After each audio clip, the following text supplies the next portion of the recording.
Hey guys, this is the part second of the chapter 6th, which is charges. In first chapter we discuss the types of charges, the definition of charges, crystallize and postponement of charges. In this part we discuss registration of charges. Registration of charges section 77 में दिया गया है. Section 77 बोलता है कि आपने कहीं भी चार्ज क्रिएट किया हो, चाहे वो इंडिया में हो, चाहे बाहर हो, चाहे कोई भी प्रॉपर्टी पे हो कंपनी की, तो आपको विद इन 30 डेज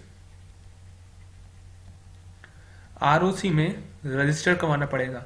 अगर आप डिबेंचर्स के ऊपर चार्ज क्रिएट कर रहे हैं डिबेंचर्स के लिए, तो वो CHG1 में जाएगा. और अगर अदर्स है, मतलब किसी और लोन के लिए आप कर रहे हैं, तो CHG9 में जाएगा.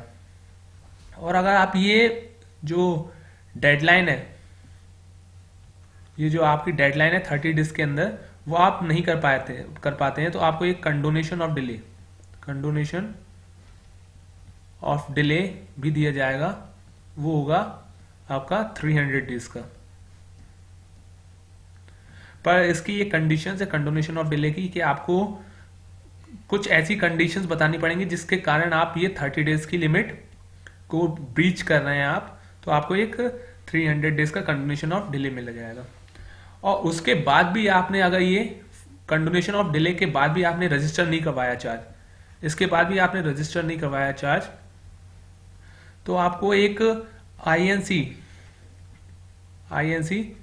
28 के अंदर सेंट्रल गवर्नमेंट से आपको एक कंडोनेशन ऑफ डिले लेना पड़ेगा. कंडोनेशन ऑफ डिले वो बियॉन्ड जो 300 डेज थे, इसका 300 डेज से ज़्यादा. इसकी भी बहुत सारी कंडीशंस हैं कि आपको बताना पड़ेगा कि मुझसे कुछ गलती हो गई थी, या कुछ मिसस्टेटमेंट हो गया था, या कुछ और भी हो गया था.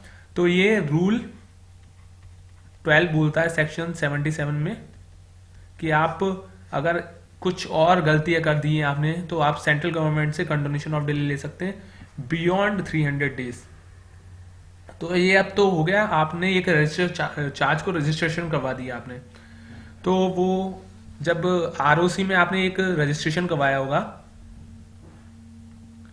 रजिस्ट्रेशन आपने करवा दिया, तो आपको एक सर्टिफिकेट मिलेगा. सर्टिफिकेट मिलेगा, वो CHG2 में होगा. अगर आपने मॉडिफिकेशन ऑफ चार्ज करवाया है, मॉडिफिकेशन ऑफ चार्ज मतलब कुछ, जैसे आपने एक पहला चार्ज रजिस्टर करवा दिया था, पर उसमें आपने कुछ मॉडिफाई करवाया है, मतलब कुछ अदला बदली की है, तो उसका जो सर्टिफिकेट होगा वो CHG3 में मिलेगा आपको. तो ये हो गया रजिस्ट्रेशन ऑफ चार्ज का सर्टिफिकेट CHG2 में, और ये हो गया मॉडिफिकेशन ऑफ चार्ज का सर्टिफिकेट जो हो गया CHG3 में. तो ये हो गया आपका रजिस्टर चार्ज. अब एक ऐसी कंडीशन है आपके सामने कि आपने एक ऐसी प्रॉपर्टी खरीदी है जो पहले से चार्ज है.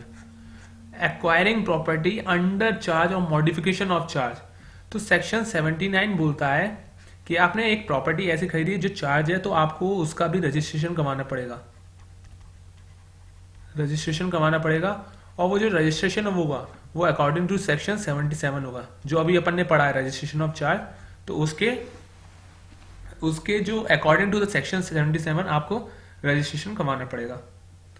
अब आपने जो रजिस्ट्रेशन करवा दिया, रजिस्ट्रेशन ऑफ चार्ज तो कर दिया आपने, किसके अकॉर्डिंग सेक्शन 77.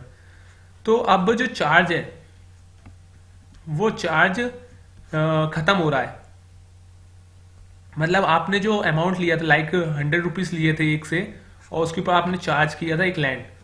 अब आपने 100 रुपीज दे दिए हैं, तो आपका जो चार्ज है रिलीज हो रहा है, तो वो होता है satisfaction of charge, satisfaction of charge.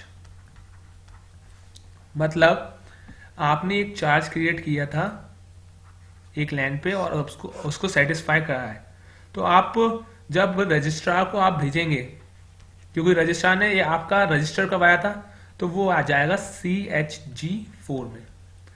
आप रजिस्ट्रार को बोलेंगे कि मैंने चार्ज फुलफिल कर दिया है, पेमेंट कर दिया है, तो आप मेरा अब जो रजिस्ट्रेशन ऑफ चार्ज का जो एक रजिस्टर था उसमें से मेरा नाम काट दीजिए, और वो जो रिक्वेस्ट होगी वो CHG4 में जाएगी। और अगर रजिस्ट्रार सेटिस्फाई हो गया, रजिस्ट्रार सेटिस्फाई हो गया, उसकी जो इंक्वायरी आपने पेमेंट किया कि नहीं किया, तो वो CHG5 में आपको एक मेमोरेंडम ऑफ सेटिस्फैक्शन का आपको सर्टिफिकेट इशू कर देगा।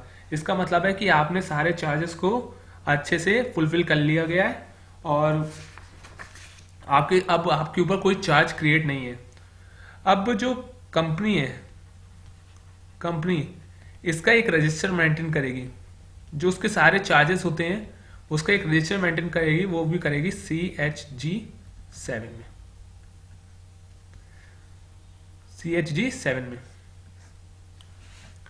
ये सेक्शन 85 बोलता है कि आपको एक रजिस्टर मेंटेन करना है, वो भी CHG7 में।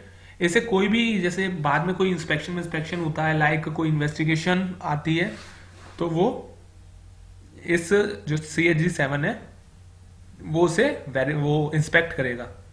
तो this is a part second ends. So thanking you, please subscribe, like, comment, thank you.